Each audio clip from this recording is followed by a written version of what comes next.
Hello students, welcome to your YouTube study platform learning hub. तो मैंने फिर से इस प्लेटफॉर्म को रीस्टार्ट कर दिया है। जितने भी बच्चे जुड़े थे फिर से जुड़ जाएंगे और अपने फ्रेंड्स के पास भी शेयर कर देंगे ताकि वो भी जुड़ जाए।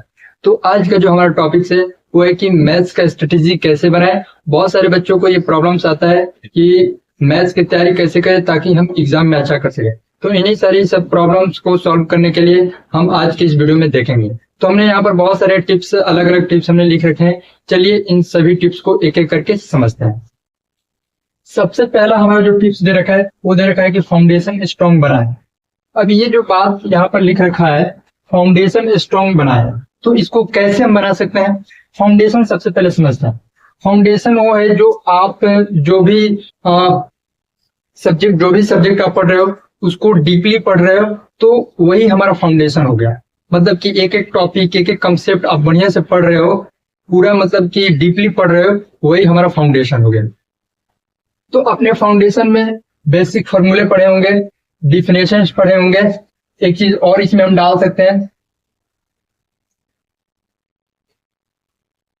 थ्योरम्स भी पढ़े होंगे। तो इन सभी चीजों का अगर बढ़िया से हम प्रैक्टिस कर ले रहे हैं, इन तीनों चीजों का अगर हम बढ़िया से प्रैक्टिस, बढ़िया से अंडरस्टैंडिंग कर ले रहे हैं, तो वही हमारा क्या हो जाएगा, फाउंडेशन स्ट्रांग हो जाएगा। यानी कि इन तीनों चीजों का अगर हम बढ़िया से पढ़ रहे हैं तो आप जो भी आप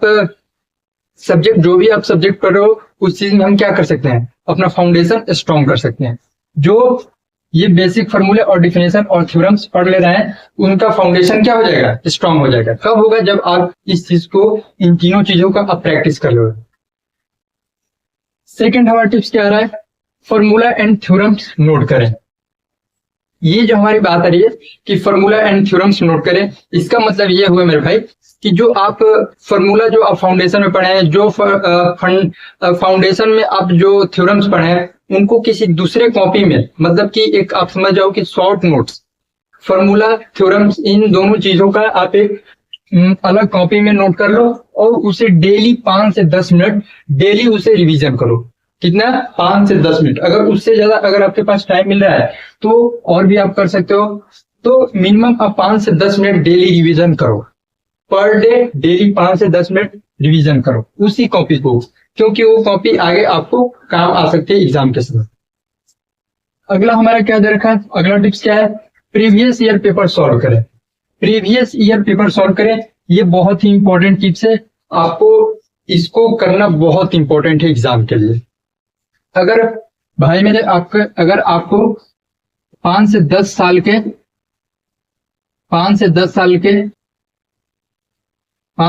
के प्रीवियस ईयर अगर आपको मिल जा रहा है तो आप बहुत अच्छे कर सकते हो एग्जाम में। अगर कोई बच्चा फाउंडेशन नहीं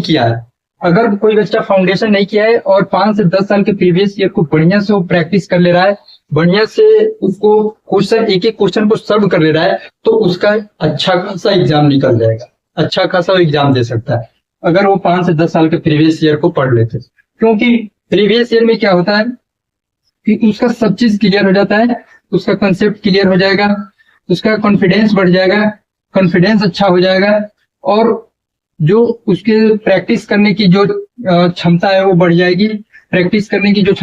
जाएगी, और वो टाइम मैनेज भी कर लेगा, वो टाइम मैनेज भी करना जान जाएगा। प्रीवियस ईयर में यही सारी चीजें समझने को मिलती हैं अगर कोई इसे प्रैक्टिस करता है। तो प्रीवियस ईयर अगर कोई सॉल्व करता है तो ये तीनों चारों चीजें उसको क्लियर हो जाती है। तो previous year very very most है, इसको करना। इसमें और भी 2 चीजें हैं, आप पैटर्न समझ जाओगे एग्जाम का, इंपॉर्टेंट टॉपिक्स क्लियर हो जाएंगे आपके, तो बहुत सारी चीजें इसमें क्लियर हो जाती हैं। अगला हमारा जो टिप्स है वो है डेली प्रैक्टिस। डेली प्रैक्टिस में क्या करना है मेरे भाई, फॉर्मूले की प्रैक्टिस करने हैं, प्रॉब्लम सॉल्विंग करने हैं। प्रॉब्लम सॉल्विंग करोगे आप तो एकदम है कि आपका फॉर्मूला भी क्लियर हो जाएगा। तो सबसे ज्यादा इंपॉर्टेंट टॉपिक है कि अगर आप प्रॉब्लम सॉल्व कर ले रहे हो तो आपका फॉर्मूला, थ्योरम्स टोटल क्लियर हो जाएंगे।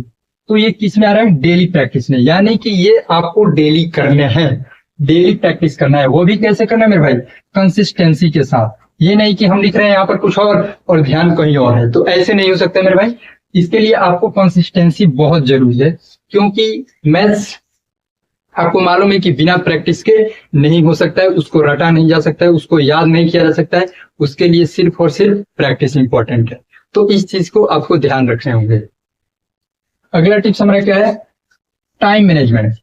टाइम मैनेजमेंट एग्जाम में कैसे करें हम, तो हम आपको बता दें यहाँ पे कि अगर आप जब प्रीवियस ईयर सॉल्व करोगे तो इसमें आपका टाइम मैनेजमेंट भी क्लियर हो जाएगा। टाइम मैनेजमेंट भी आपका इसमें क्या हो जाएगा, क्लियर हो जाएगा। तो ये चीज आपका क्लियर हो गया। टाइम मैनेजमेंट में कुछ नहीं, आप प्रीवियस ईयर करोगे तो ये दो टाइम मैनेजमेंट जो है ये दोनों आपका प्रीवियस ईयर में क्लियर हो जाएंगे। अगला क्या दे रखा है, रिवीजन स्ट्रेटेजी। रिवीजन स्ट्रेटेजी कैसे करना है मेरे भाई, जो आप फर्स्ट रिवीजन करोगे वो क्या होना चाहिए, ऑल चैप्टर का रिवीजन होना चाहिए। ऑल चैप्टर का रिवीजन होना चाहिए मेरे भाई।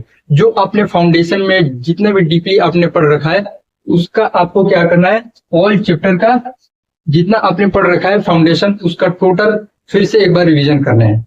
जितने भी चैप्टर आपने पढ़ रखे हैं, लेकिन एक एक करके, ये नहीं कि सबको एक साथ।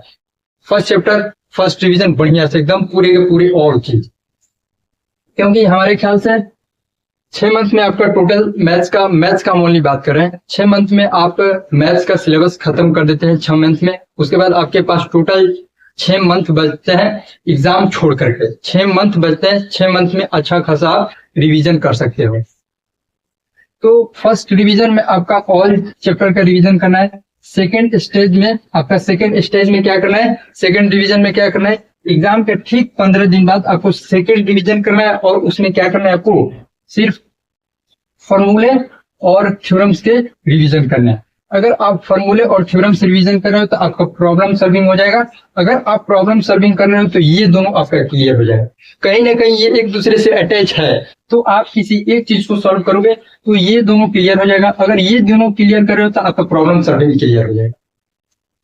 और जो यहाँ पर थर्ड रिवीजन है, ये थर्ड रिवीजन जो है ये एग्जाम के 2 दिन बाद करना है। जो हमने यहाँ पर आपको बता रखा था शॉर्ट नोट्स बनाने के लिए, यहाँ पर जो हमने नोट करने के लिए मैंने बोल रखा था, यहाँ पर वो काम आने वाला है। जब आप सेकंड रिवीजन करोगे तो आपका प्रॉब्लम सॉल्विंग क्लियर हो जाएगा, फॉर्मूला थ्योरम्स क्लियर हो जाएंगे। वही चीज सेकंड डिवीजन में आएगा जो आपको शॉर्ट नोट्स में काम आएंगे। तो 2 दिन बाद, एग्जाम के 2 दिन बाद अगर उसे आप देख भी ले रहे हो तो आपका एग्जाम अच्छा खासा निकल जाएगा। तो ये चीज आपका क्लियर हो गया। सबसे लास्ट और सबसे इंपॉर्टेंट रूल है वो है गोल्डन रूल, जिसमें हम जानेंगे गोल्डन रूल में मैथ में ना ही रट्टा जा सकता है, और ना ही उसे याद किया जा सकता है। याद कर सकते हैं, फॉर्मूले हैं उसको याद कर सकते हैं, लेकिन बिल्कुल रट्टा करने की कोशिश बिल्कुल ना करें। जो भी बच्चा कर रहा है रटने की कोशिश, वो अभी से छोड़ दे और उस पर प्रैक्टिस पे बिल्कुल ध्यान दे। जितना ज्यादा वो प्रैक्टिस करेगा उतना ज्यादा उसका मजबूत होगा। जितना ज्यादा वो प्रैक्टिस करेगा, कोई भी सब्जेक्ट हुआ, जितना ज्यादा वो प्रैक्टिस करेगा उतना ज्यादा वो मजबूत होगा उस सब्जेक्ट में। तो सबसे ज्यादा प्रैक्टिस की आवश्यकता होती है ओनली मैथ में सबसे ज्यादा प्रैक्टिस की, क्योंकि अगर हिंदी है, हिंदी में अगर याद भी कर ले रहे हो तो क्लियर हो जाएगा वो, लेकिन मैथ्स में बिना प्रैक्टिस के नहीं किया जा सकता। तो इस चीज को ख्याल रखें आप। तो गोल्डन रूल में यही है कि आप रटने की कोशिश बिल्कुल ना करें, और जो बच्चा कर रहा है वो बहुत बड़ी गलती कर रहा है, इस चीज को अभी से छोड़ दो। और मैं आप सभी को बता दूं कि 70 से 80% क्वेश्चन आपको NCERT से पूछे जाते हैं। 70 से 80% क्वेश्चन आपको NCERT से बोर्ड एग्जाम में पूछे जाते हैं। तो इस चीज को आप ख्याल रखें। और मैं ये टोटल क्वेश्चन आपको NCERT के टोटल क्वेश्चन हम इस प्लेटफॉर्म से करा देंगे आपको, और इम्पोर्टेंट एग्जाम्पल भी करा देंगे। तो हमें उम्मीद है कि ये टोटल टिप्स आप जरूर फॉलो करेंगे। तो आज की वीडियो को यहीं तक रहने देते हैं, मिलते हैं अगले वीडियो में, वो भी क्लास के साथ। तब तक के लिए जय हिंद, थैंक यू।